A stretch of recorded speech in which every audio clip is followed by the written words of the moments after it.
Do you ever find yourself tired of behaving nicely? You will hear people whisper to their friends at parties or social gatherings things like, "If I smile any longer, my face might crack." Or, "If I have to be polite for one more minute, I think I'll scream." "Will this nightmare never end?" Or, "Can we go yet?" One of the major issues that many people face being raised in a fear-based right-wrong reality stems from having a certain set of mannerisms literally shoved down their throat as small children. These manners are derived of a list of certain qualities that are judged to be good, pleasing, polite, kind, and so forth. These qualities in and of themselves are fine. It is the way these qualities are forced upon children which causes the issue, because the children are too young to actually feel these things and cultivate these qualities within themselves.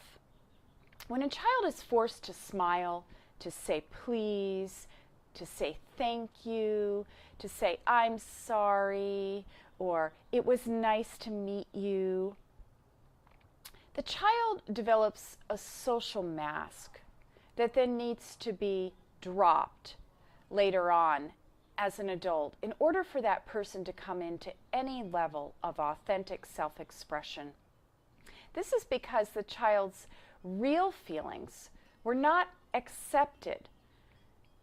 They weren't validated when they were a child, and instead the child was coerced into behaving superficially, often under the threat of punishment or severe parental disapproval. Kindness is a beautiful quality when it is genuine. But as kids, many of us had the false behavior of acting kindly drilled into our brains in a very unkind manner. Some children would get the warning tone with sternly spoken words, "Be nice." Some children would get the warning tone and the glare, "Be nice." Others would get the tone, the glare, and the finger.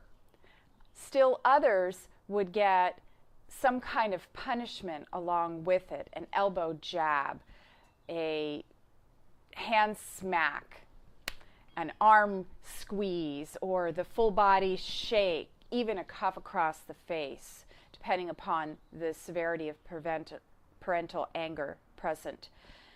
And many finally would get a combo of tone, glare, physical intimidation, and punishment, including but not limited to a timeout, a spanking, a grounding, or some other sort of consequence for their behavior.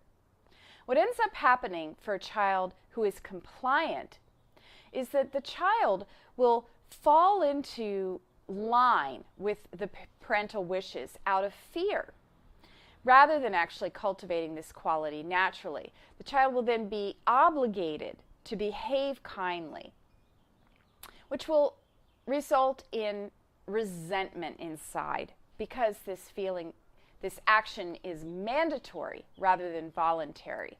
For someone who is raised with a strong emphasis placed on good manners, as an adult they will most likely experience an underlying feeling of discomfort, stiffness, or resentment, even in situations where the quality of kindness could feel genuine. This is what happens when children are forced to behave a certain way in order to feel acceptable. As I went deep and explored the main face that I showed the world, I came to see that I'd taken on a role that wasn't authentic. My main persona was a compilation of all the things I'd been indoctrinated to believe a woman should be: good, meek, kind, cooperative, polite, caring, helpful, and so forth, which led me to adopt a completely dysfunctional unhealthy pattern of behavior. There were behaviors of people pleasing, over helping, over responsibility, perfectionism, and a general overriding need to smile and pretend that I was happy all the time. Positive, optimistic, so forth.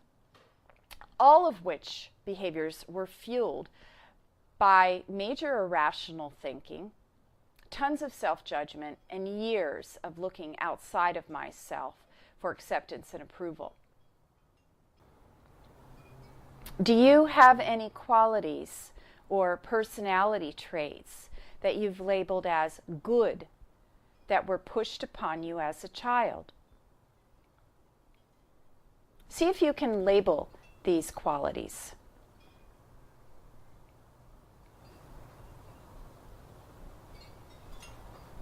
Parts of my personality that I judged as good or acceptable to show the public actually turned out to contain the weakest parts of my own character, my fears, my codependencies, my neediness, my self-doubt, insecurities, and such were all motivating factors behind the so-called good behaviors of my main public personality.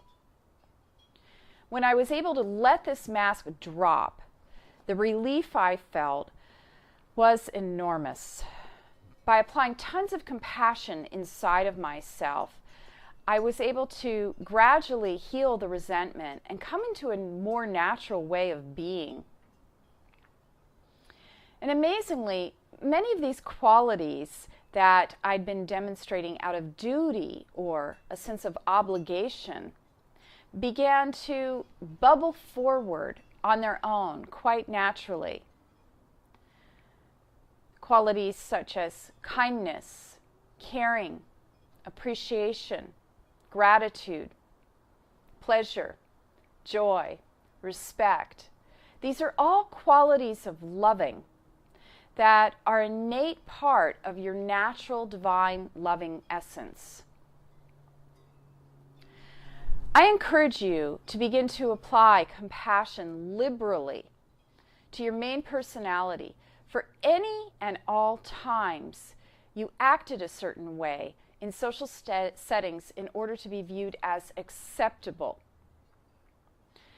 The truth is that you've always been accepted from your soul's perspective. By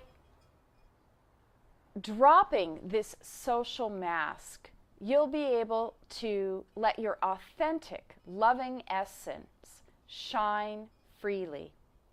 Say, I am now dropping the mask of social politeness and moving into my natural, authentic self-expression.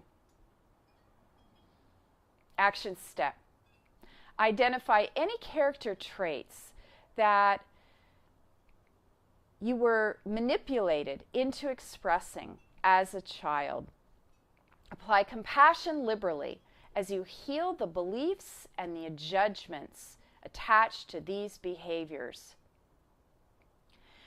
And begin to come fully present during social situations and behave congruently based on how you really feel.